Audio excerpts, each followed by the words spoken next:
Welcome to the show. My name is Rich McNutt. I'm the producer for the Wild Things show, Cooking Wild Game. And I'm also the host on the show. I have an advantage over some people because I was born a nut.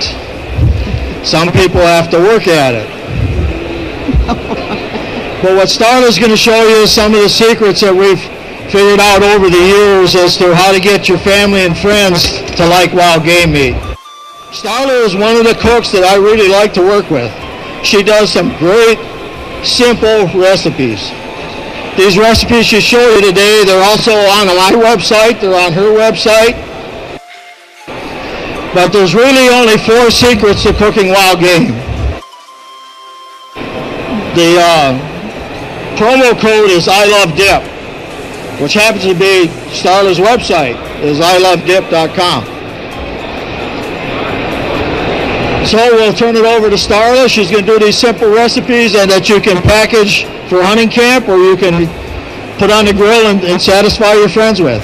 So well, thank you, Rick.